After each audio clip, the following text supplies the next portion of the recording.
Hello, and thanks for tuning in to Look Up, the news and current affairs programme from 𝐿 Media.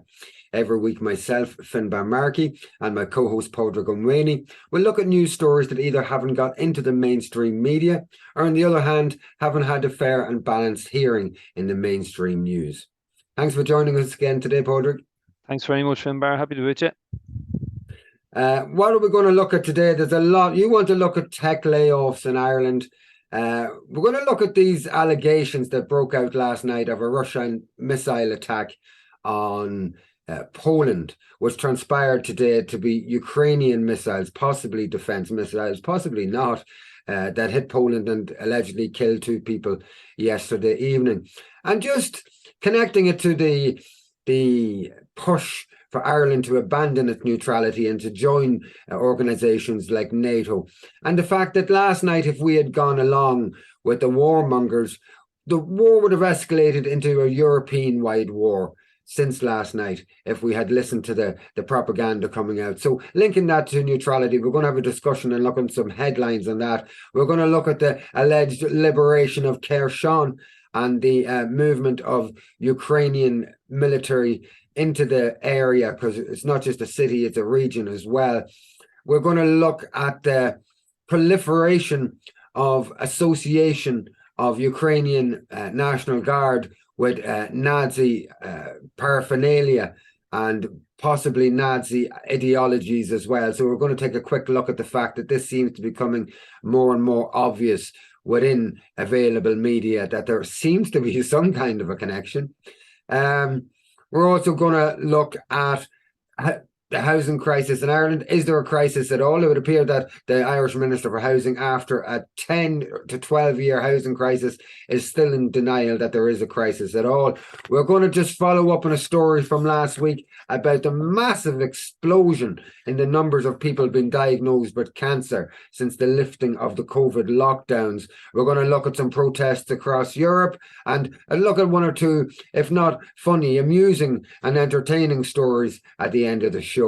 We'll kick off, Padraig, with tech layoffs in Ireland. So this is a headline that you wanted to talk about, and it's a little bit worrying in a country that is so dependent on foreign corporations for its economic well-being. Yeah, so Finbar, the government is to bring forward revisions to the state's enterprise policy in a white paper as soon as next month amid considerable job losses in the Irish technology sector. The coalition has been told that around 350 jobs are expected to be cut at the office of Meta, the Facebook parent company, while government sources urged calm.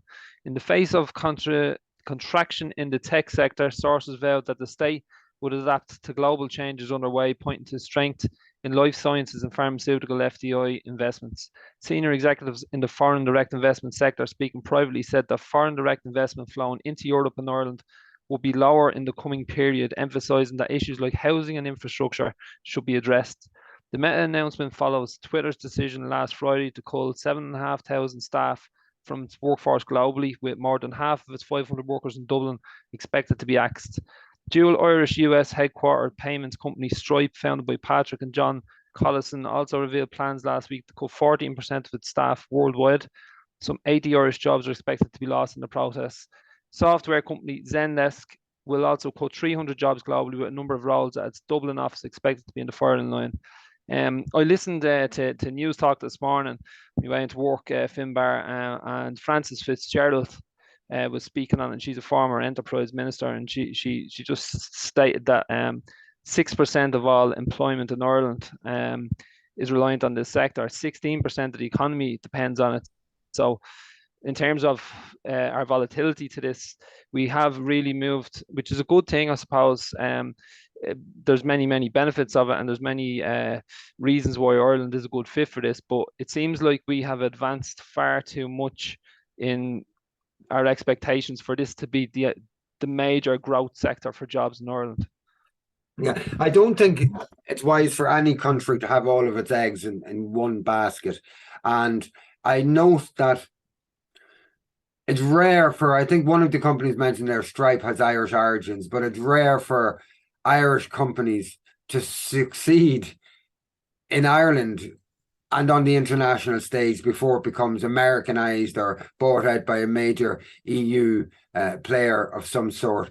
So it's about not having our eggs in one basket, I suppose. I can't really comment on Facebook or Twitter's specific corporate tax returns for last year, but I do know Apple got away with one hell of a lot of money from and I still think at the end of the day, although we'll be made worry about it right now with this kind of a headline, the reality is there's still quids in, probably in terms of where they'd have to, what tax they'd have to pay in any other country. And so, although they're laying people off, I don't think their HQs are going to move from Ireland or where they pay their taxes unless somebody offers to pay them. And I think to a certain degree, in certain circumstances, that is what we do. We pay them to be here. And then we talk about their corporation tax contributions. Last night, just moving on, because we went way over time last week. Last night, so we're recording this on a Wednesday evening. Last night, headlines broke out all over Twitter and all over the mainstream media that Russia had attacked Poland. It was almost like 1939 again. We need to do something. The entire population of the Western world been wound up with headlines like this. And that 2 Russian missiles had landed on a farm in Poland and killed 2 people.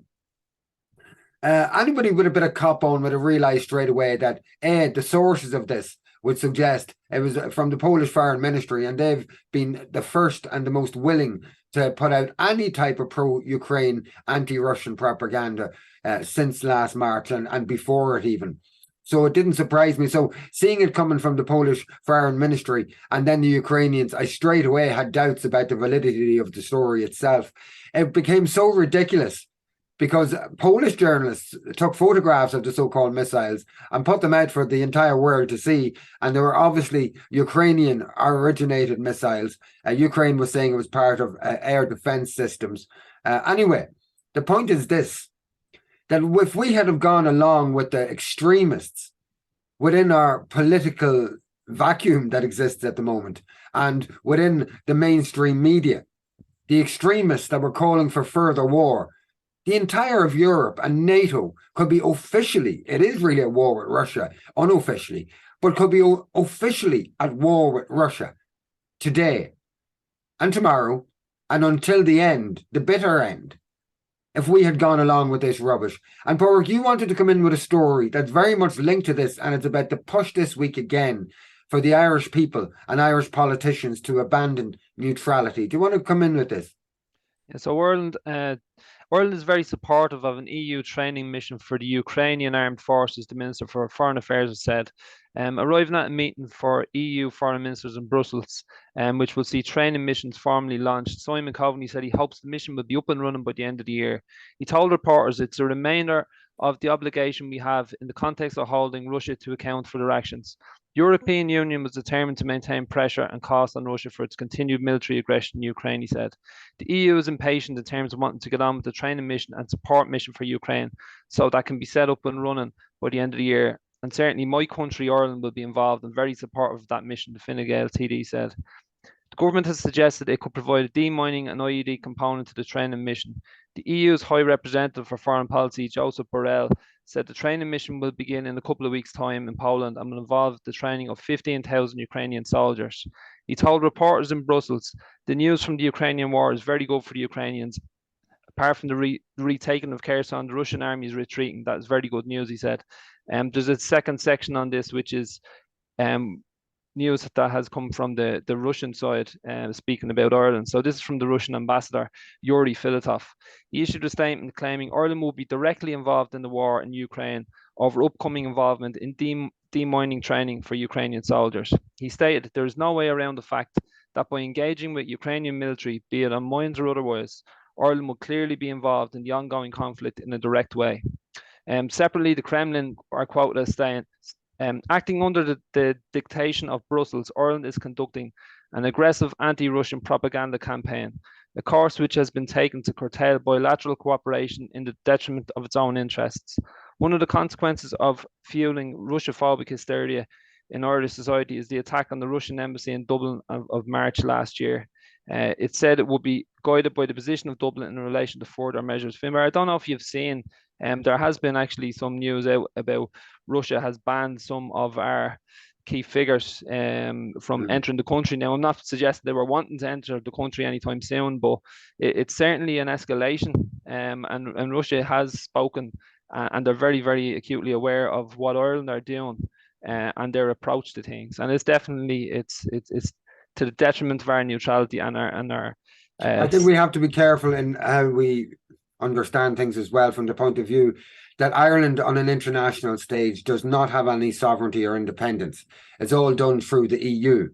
And so the Russia in banning Irish people was responding to an EU banning of Russians. And so it was a tete-a-tete, if you want to, or a tit for tat, sorry, if you want to understand it like that. It is all very worrying, because our politicians are not representing the historical feelings of the Irish people in terms of our neutrality, and feelings that until now all the evidence still exists that the mass majority of Irish people still want to preserve our neutrality. Just to move on, in terms of, you mentioned Kherson, which is a city and a region in Ukraine in which the Dnieper River, a very large river, runs through the city of Kherson as well. And this week, the Russians made a decision, a couple of weeks ago, the Russians made a decision that the military in Russia had been pressing for quite a while. And in fact, some of the military that are in charge now had always advocated that Kherson city never be taken, because it put the Russian troops' backs to the wall. It also was very open to a threat the Ukrainians have been trying to fulfill, which is to blow up a dam north of Kherson, which would flood the entire city. And the Russian authorities, I understand, were very concerned about the impact on civilians and their own troops as well.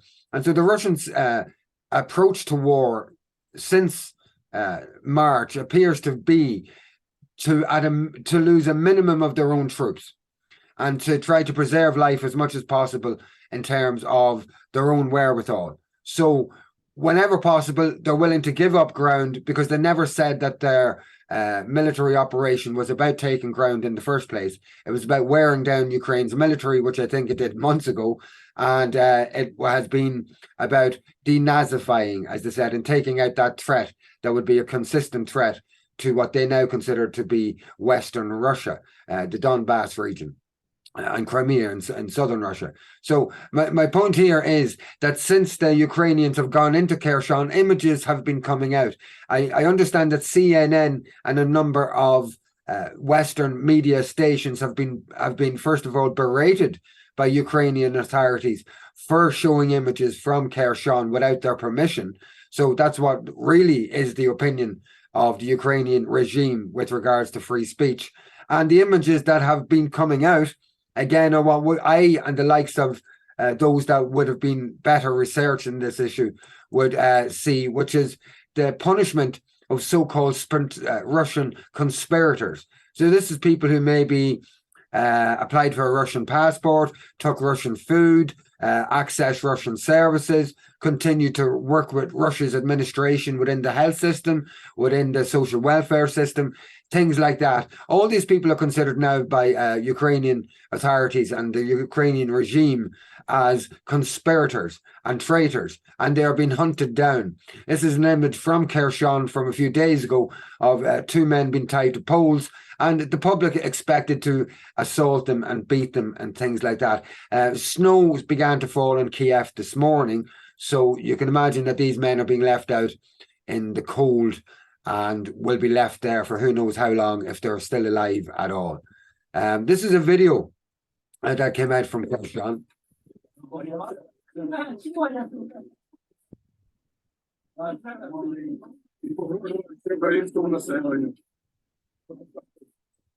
This is a video of a person dressed in civilian clothes who has appears to have a Russian passport, which a lot of people in the Kherson region and that region do anyway.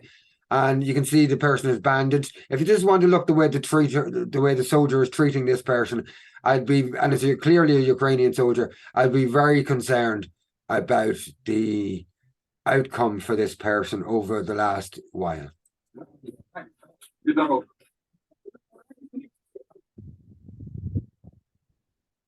So very worrying developments coming out of Kherson. I said that CNN was banned from Kherson because they actually brought out a video in which, while they were showing a live, I think it was live, of alleged celebrations, which were very, very minor celebrations by alleged civilians in Kherson. They publicly showed all over the United States something that a lot of the media and politicians have been trying to hide, which is a strong element of the military, particularly the National Guard, like the Azov battalion in Ukraine. Have a look at this. Troops earlier this week. Residents there have been celebrating their long-awaited freedom, many taking to the streets, waving flags and cheering for the soldiers. It was the next day after that video that CNN and several other Western media outlets were banned from operating in the Kherson region. And in fact, no media is allowed into Kherson. And it would really worry you in terms of what allegations are going to come out of there of massacres, of civilian massacres. The evidence has been provided and is available on media to indicate that those massacres in places like Bucha were in fact carried out by Ukrainian forces of these so-called collaborators, so civilians who worked with Russian authorities, and that the Russians then got the blame for them. Is that what's happening at the moment in Kherson? And is that why free media are not allowed into Kherson?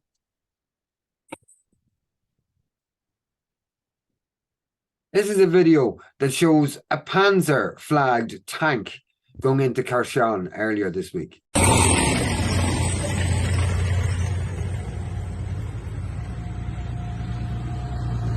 Ось так ми і премо. Коробочка за коробочкою.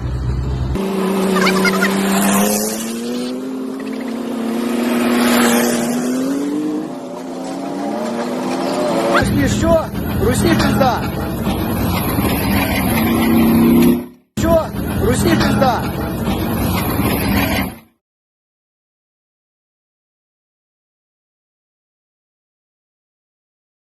So this is what we're being aligned with. And this is what the Irish government are, I believe, asking us to give up. And this is what we're being emotionally blackmailed into giving up our neutrality for.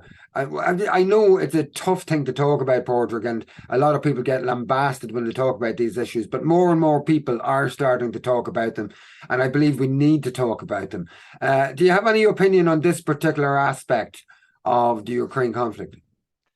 It's just the hypocrisy and the double speak. If the Irish government speaking to the Irish people, speaking on behalf of the Irish people, not consulting the Irish people, they're not doing it in any way democratic, but they're speaking as if we're fully on board with these things, in terms of going and being allied in a war like this. It's never been the case for Ireland, and really, you know, people do need to come out now, I think, and try and form some solidarity and alliances on this, and be seen to oppose this, because it's getting quite advanced, Finbar.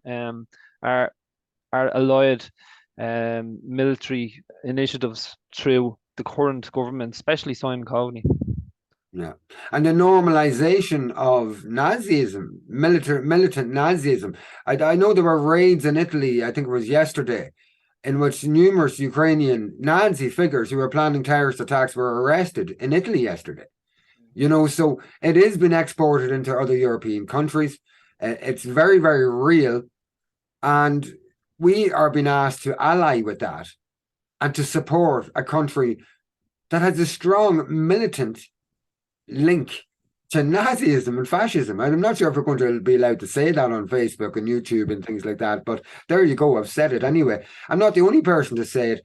The New York Documentary Film Fest, which hasn't happened in a few years, happened for the first time this year since the COVID lockdowns, and somebody called 𝐋𝐨𝐨𝐤 called out an Azov Nazi leader who was headlining this festival and was brave enough to do so. 𝐋𝐨𝐨𝐤 is an open neo-Nazi, a member of the Azov battalion, a neo-Nazi battalion, has posted pictures with Hitler, has posted pictures of swastikas. Why don't you let him know that he has participated in the murder of children in Denmark? And so there's a lady that is brave enough to face down that crowd and to tell the truth. And I'm sure that there were other Azov members there and that that lady was in some danger to do what she did. But I've noticed recently that acts like that by individuals are having a very strong influence on especially US politics. I've noticed that it's happening a lot regularly, and that because these things are tweeted millions and millions of times, those acts, even though you may not get onto mainstream media, even though you may not get the story onto, these acts in themselves spreading the way they're spreading by individuals with very little power, very little agency, but who have a voice and who can turn up somewhere and maybe dress the right way to get in so that you can do this, is proving to be very, very powerful.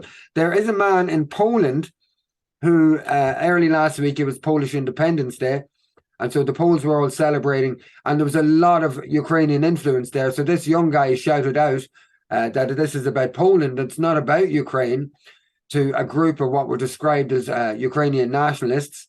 And the result was that he was attacked in his own country of Poland for calling for people to celebrate Polish Independence Day being about Poland. Here's a quick video of that. No już się coś zaczyna dziać. Polska, pamiętaj! Tylko Polska! Wielka Polska! No to dawaj ze mną!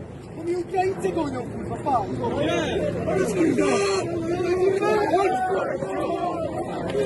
Ty lecą za nim. Czekamy, czy go dorwą. Ciekawe, czy go dorwą. Jest, mają go. Mają go, muszę to wam nagrać.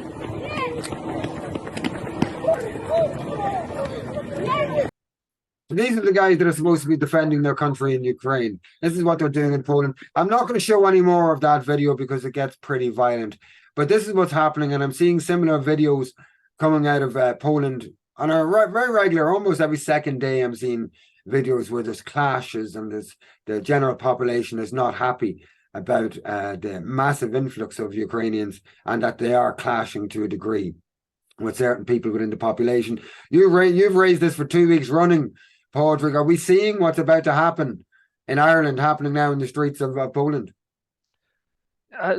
It's a possibility. Like I've said for a number of weeks, I don't think that there is a significant harm for that sentiment in Ireland yet, but it's being driven by government policy. So it's nearly organically forming that people are having sentiments that it's just, it beggars belief of the system and the way it's treating them. So it definitely could happen, yeah. Yeah, I think it is happening already. Okay. Just to close up on this whole issue of Ukraine, etc., Zelensky is actually about to present himself and his narrative to every student in Ireland, in every educational institute, third level institute in Ireland on Friday. And it's just a shocking indictment of the Irish education system, to my mind, that a man with no debate, no anything else, will be allowed to present an information that is often clearly disinformation and misinformation and propaganda, and a narrative, a pro-war narrative that has left at least 120,000 Ukrainian troops dead. And we're not sure how many Russian troops, possibly up to 20,000 Russian troops dead. And is trying to drag, as we see from a statement last night, claiming immediately that Russia bombed Poland and that we have to escalate straight away. This man is not balanced in my mind. And now he's been given a free rein, a carte blanche, to address every young, influenceable mind of students and young people, and mature students, I'm sure, as well, in Ireland on Friday. Ukraine Zelensky will virtually address all third-level students in Ireland this Friday. Ukrainian President Volodymyr Zelensky is to virtually address all third-level students. Following Zelensky's speech, students will have the opportunity to engage directly with the president in the Q&A session. Speaking in September, Minister for Further Education Simon Harris said Zelensky will virtually address all our college students on all college campuses. So the Q&A session looks like an opportunity for somebody in Ireland to do what they've been doing in the United States and elsewhere in terms of challenging the narrative of what's actually happening in Ukraine at the moment, because it will be our young people, especially our young people from working class and disadvantaged backgrounds, that will be aimed towards when putting out the merchandise to get young people to join a military if Ireland decides, or if the Irish politicians abandon Irish neutrality, which I pray that they don't do. But it will be our young that they will be advertising towards mostly. So let's try to avoid them being sent over to be blown to bits in somebody else's war that has nothing to do with us. What do you think about Zelensky unilaterally, without any debate or discussion, being allowed to present his rubbish and his propaganda to Irish students carte blanche across the country on Friday? Outrageous, Finbar. Outrageous altogether. I suppose we are talking about adults and third level, but they're very young adults, and they're the next generation of people going out into the workforce that are highly educated. And are they looking to indoctrinate them into a way of thinking? I was against Zelensky being entertained in the Dáil. I didn't think there was any particular reason why they should do that. This isn't like a man that has a great track record over years, like they're talking about democracy and freedom and European values. I haven't seen any of those being exhibited by him. And when they say democracy, it's quite laughable, really, because nobody's really getting an input into anything that's going on this last few years. Yeah, I'm actually so infuriated every time I think about this. I have to actually stop thinking about it and calm myself down. It's mentally engineering every single young person in Ireland so that we will have, remember we spoke about the idea that there will have to be a vote to change our constitution in terms of neutrality? Is this the softening up for it, that they'll address emotionally blackmail every single person at college, which is nearly every young person from X to Y age, to actually change their mind on an issue? It's just absolutely shocking. I'm infuriated. If I can get the time off work, I'm going down to my local college and I'm going to give my opinion while Zelensky is giving his address. People have to do something. It's time to sacrifice something, and that's a very small sacrifice, I think. We'll move on to the next story. Housing Minister doesn't believe in crisis. More outrageous propaganda and trash from the Irish government. What have we got with this, Porter?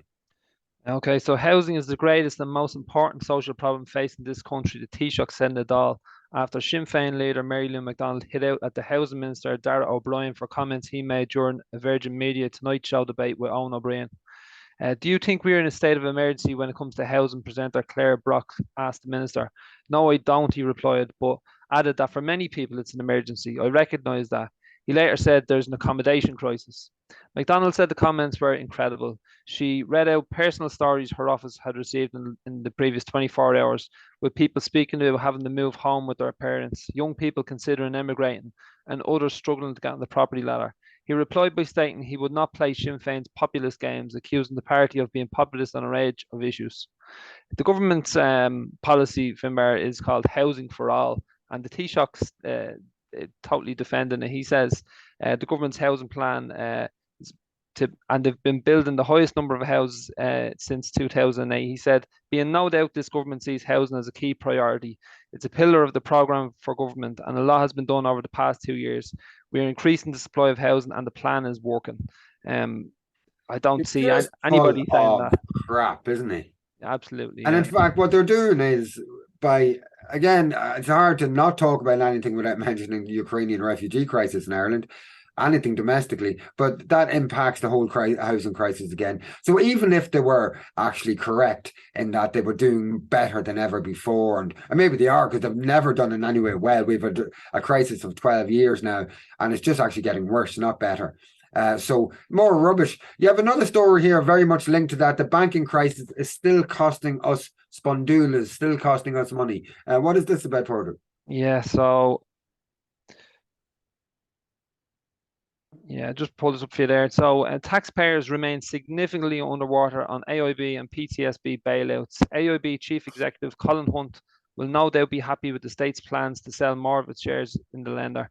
The state's divestment of its shareholding in domestic lenders continued, with NatWest taking a stake in permanent TSB as part of Ulster Bank's exit from the market, and the Department of Finance announcing plans to sell another tranche of shares in AIB to reduce the taxpayers' holding to 57%. The big thing about this really is that we're still paying huge amount of money for the bailout that, you know, we're talking about in terms of crisis and ongoing crisis that we're living in this country. We're going from one to another. Well, if you can remember back, like, I know it seems like a lifetime ago now, 2008 on, in that whole period of the banking bailout, we're still paying huge interest on the capital that we paid back there. Like 64 billion was borrowed at the time. So 700 million a year we're doing servicing that debt, Finbar. We own, the state took over huge stakes in the big banks, and with that then they become really profitable. And what has been done to return profits back into the Irish system to address the issues we bring up week after week: housing, education, health, all these problems that we have in society. We weren't asked, of course, we were forced into these bank bailouts, and they have done nothing to change the living conditions for people. That's the outrageous thing. I think the outrageous thing, if we're going to be honest about this, is the Irish people took it, as they always do take it. And so we can blame politicians and everybody else, but I'm fast concluding that we are our own worst enemy in the fact that we don't get organised, or on the other hand, we feel we have to be uber organised before we do something. Instead of people just saying, let's all just go to the capital city and just try to not only sort a particular issue, but have such an impact in the way we do whatever it is that we do in a mass movement, that it leaves a scar, and it warns the political cliques into the future that never again will they be allowed to do something like this, and that they will be punished for it by being jail time and massive protest movement, looking terrible in the history books, whatever it may be. But ultimately, it's down for the Irish people to do that. And we ultimately elect these politicians. I know that we have an electoral system, a PR system that seems to allow these people to hold on to power even though they're not popular. But the bottom line is, we leave them there. The big problem I see, Finbar, is when you go on any big issue, you do get a huge amount of discontent in the people, and there is, I think, broadly, a lot of people that want to come out and do something, but they don't feel that there's anybody that they can trust, or there's anybody they can stand behind, because unfortunately, like, the way it is with the electoral system here, when they get elected, they're gone for 5 years. There's no way to recall them back. There's no way to in terms of the democratic electoral system, there's no recall. So they're gone. It feels like people are powerless. And then when we're talking about movements that are more grassroots, they're often, they seem like they're going somewhere, then they seem to be infiltrated. They're heading off to the right, off to the very hard left, and people don't want to follow those type of things. So it feels like that they have nearly learned from centuries of being colonized by the British in the way that they were able to undermine movements of people. It seems like we're living in that type of system that, you know, it's imprinted here. So really, I think there is a motivation in people, but it's trying to get somebody that they can come out behind and maybe bring people forward and themselves on their own platforms. Maybe it's the case these generations only come around once in a century. We had the likes of James Connolly, Big Jim Larkin, all those people back in the 1910s and 20s. Maybe these people come around one a century, and maybe, please goodness, they'll come back here soon, because we need to do something. Last week, just moving on, last week you raised a story about the increase in cancer numbers in Ireland, and how shocked the Irish Taoiseach is about those increase in cancer numbers due to the lockdowns, and yet how he belittled people who gave warnings about that at the time. The Guardian It has a headline at the moment in relation to a recent European study. Europe faces cancer epidemic after estimated 1 million cases missed during COVID. Report says 100 million screenings lost because of pandemic, which had chilling effect on research. Just looking into some of the text on this, experts have warned that Europe faces a cancer epidemic unless urgent action is taken to boost treatment and research after an estimated 1 million diagnoses were missed during the pandemic. The impact of the COVID-19 and the focus on its exposed weaknesses in cancer health systems and in the cancer research landscape across the continent, which, if not addressed as a matter of urgency, will set back cancer outcomes by almost a decade, leading healthcare and scientific experts say.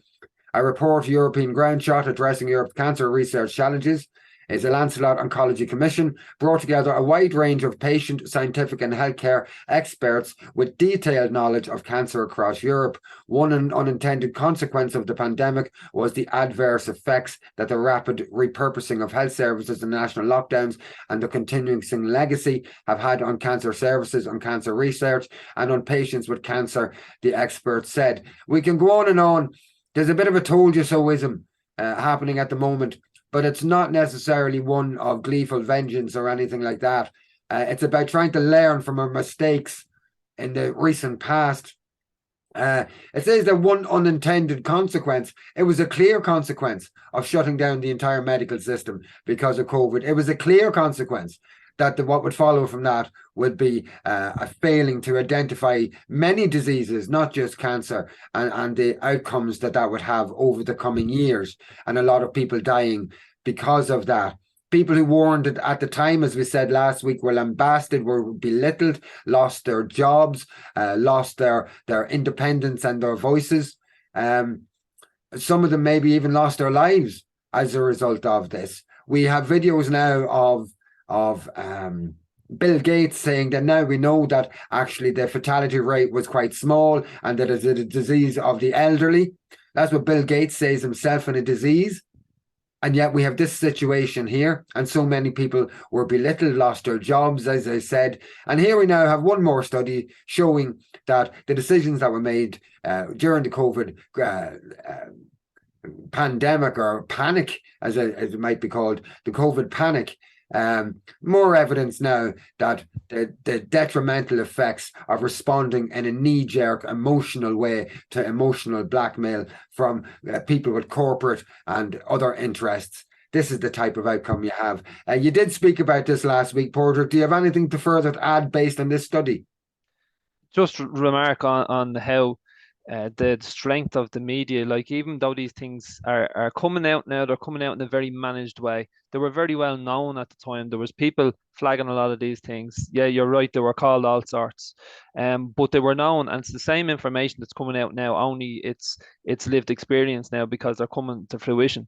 But yet in all, the mainstream media and the main narrative that's out there in political circles, it's all very managed. They won't let the ceiling break on this, because that would mean culpability and responsibility on them. And that's the thing, the power of the media is in all these issues that we address is apparent all the time. Sure, look, if the media had its way last night, NATO would officially and openly be at war with Russia now, and we could even be in the middle of a nuclear exchange. If they had, and our uneducated, uninformed, self-possessed politicians, if they had their way last night, we'd be in a third world war now. And thankfully, sense prevailed. And I don't know how it did, because there was such a drive and a bloodlust for war from the elements that we would expect to have balanced and tempered responses to things. It's very, very worrying indeed. Just looking at protests across Europe, we won't focus too much on them this week. We do usually most other weeks. This is a protest from Spain. It's a protest about their healthcare system, which allegedly is falling apart.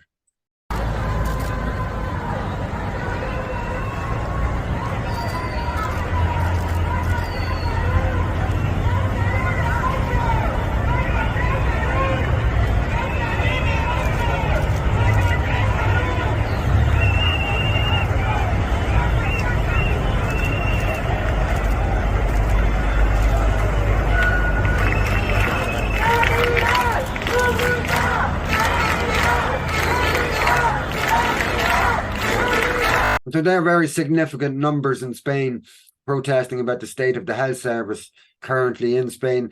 In Tirana, was it the capital of Albania, there were protests which apparently were in relation to the energy crisis, NATO manipulations in Albania, and EU manipulations and increased militarization of Albania.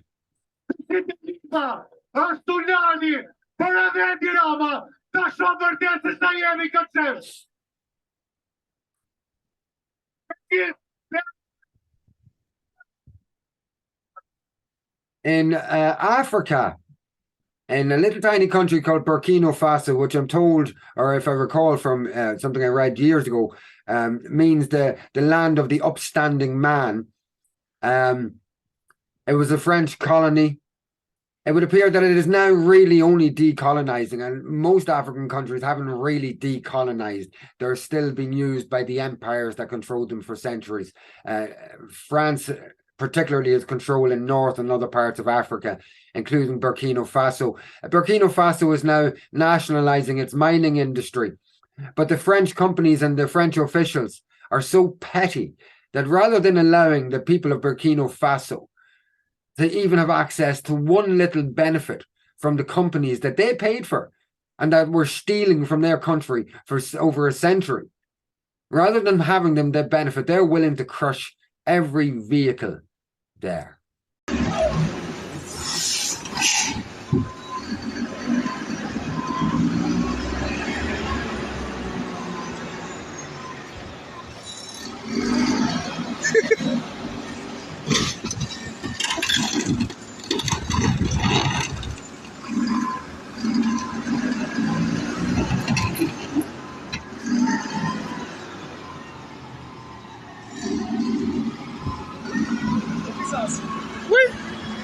And so this is what French authorities are doing to vehicles, rather than allowing the people of Burkina Faso to benefit even at the tiniest bit from so much colonization and imperialism and brutalization by the French Empire for the last few centuries. So this is the pettiness of what they do. What do you think about that, Padraig? It's colonialism, really. Like they always leave their print. Like I suppose people who think about Ireland may think that we achieved independence, but in my view, obviously, like we never had full independence here because we had 6 counties that were not included in it. But still, the roots of imperialism is vested here. You can see it in a lot of ways in society. I wouldn't imagine the French leaving any territory will be any different, and they're just letting people know, little markers like that. I can imagine if this was 100 years ago, that would be horses they'd be slaughtering, rather than letting the people have access to them. There was a serious bombing in Istanbul in Turkey earlier in the week. 4 people were killed at least, and over 80 people were injured. The Turkish foreign minister has made it very clear where he is laying the blame, and that's at the foot of the United States via Kurdish terrorists that the Turks believe the US have financed to attack and warn Turkey about its alliance with Russia. And these are the same terrorist groups that are allegedly being used in parts of Iran to try to destabilize Iran at the moment as well, allegedly backed and financed and funded by the United States. Here's the Turkish foreign minister saying it in his own words. Olayın nasıl koordine edildiğini biliyoruz. Nereden koordine edildiğini biliyoruz. Bize verilen mesaj. We know how this event was coordinated. We know where this is coordinated from. We know the message given to us. I will emphasize again, we do not accept the condolences of the American ambassador. It's over. We should discuss our alliance with the state that feeds Boers and other terrorist zones from the Senate's funds. And thus he is trying to disturb the peace in Turkey. Everything is very clear. We are not treacherous to anyone. He does go on. The point I'm making with this, that it just appears to me that anybody who's Russia friend is coming under serious internal problems, or at least we're being told that there's serious internal problems, whether it's an increase in terrorist attacks in Turkey, in protests, and what is turning out now to be just mob violence and terrorist attacks in Iran. to the alleged conflict that's developing between Armenia, which is an ally of Russia, and Azerbaijan, what's happening in Serbia and Kosovo between them at the moment. It just seems like a button has been pressed in the Pentagon or in the White House to say, all systems go, let's destabilize every Russian ally where we possibly can, including China. And we can see that with more commitments for arms for Taiwan and things like that. All very worrying when you have Turkish officials coming out and naming the United States as the entity behind terrorist attacks in Istanbul this week. Very worrying. Any opinion on this, Porter?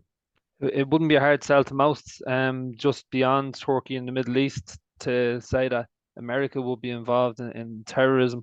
You know, I think most of them have first-hand experience of that. Yeah. So we're not saying that Turkey or any other country is innocent in their own regards, but what we are saying is that we are within the US sphere of influence. We have influence and are using our voices here. And so I think it's very important that we do identify when our so-called own are worse quite often than anybody else. I think it's our duty to call that out. Calling it out and giving out about the Turkish Prime Minister Erdogan is not going to have any influence on Erdogan's decisions.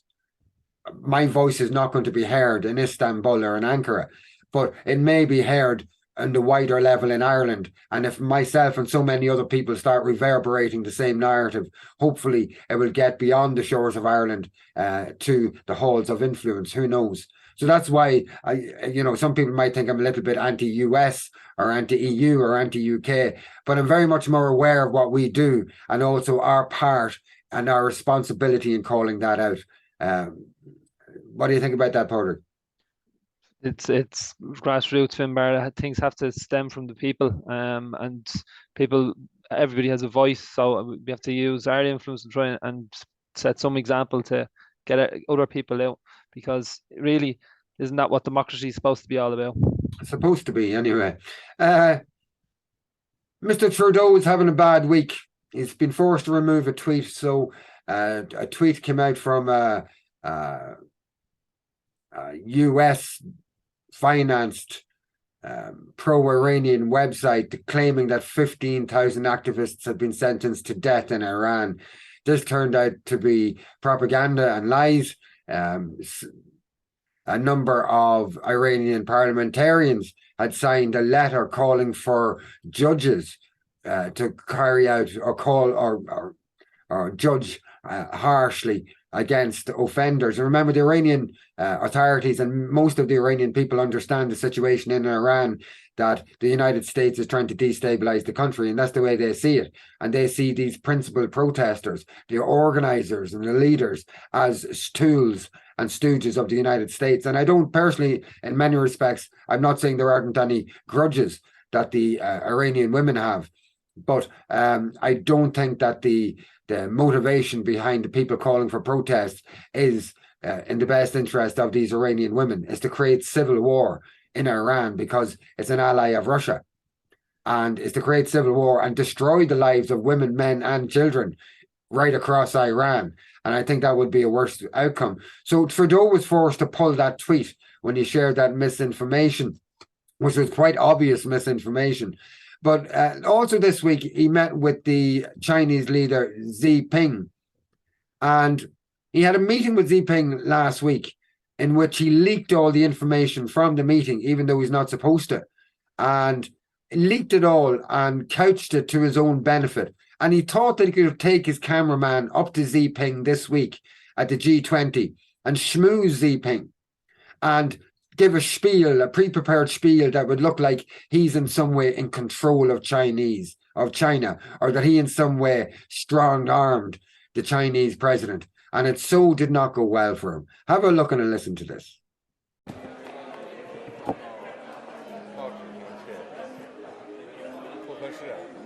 Everything we discuss is then leaked to the paper. That's not appropriate.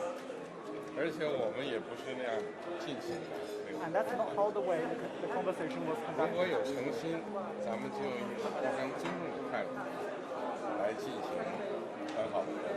if there is 否则这个结果就不好说了。 if In there is Canada, we sincerity believe on in your part, free and open and frank dialogue, and that is what we will continue to have. We will continue to look to work constructively together, but there will be things we will disagree on, and we will have 有 to 些可以 continue. 建设性，但是创造条件，创造条件。 Let's create the conditions first. 好，好。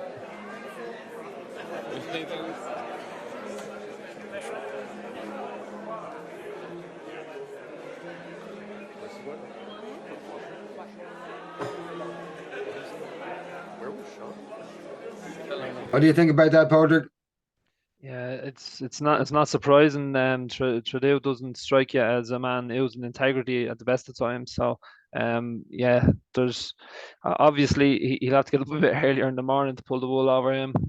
Yeah, but isn't Trudeau just the same as Varadkar and just every leader in Europe almost? Just this immature acting, this childish, no depth whatsoever, no concept of diplomacy, purely about self-promotion and self-image.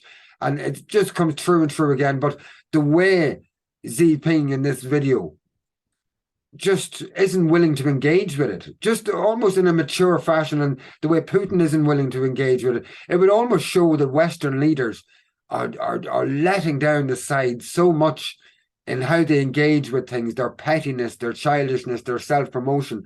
And the possible outcome into the future is that we will be the third world countries of the future if we don't start engaging in a mature way and working as world, global and business partners with the likes of China, with the likes of Russia, rather than thinking we're going to come in and bully them and dominate them into our way of thinking that they will always be our vassals, when it's just not like that anymore. And this whole decolonialization process, this is it in action. China and Russia and the BRICS countries appear to be the future. And we are just isolating ourselves more and more. It's very, very, very worrying. What do you think, Patrick? Yeah, well, most of the young leaders that you see from Western liberal democracies, they're very much engaged in this wokeism, and that they lose their themselves when they actually come up with real statesmen, I think. Like, yeah, we're going to close up now with a video from FIFA. I think this is quite an amusing video. It's some prankster, and it's up to the head of FIFA.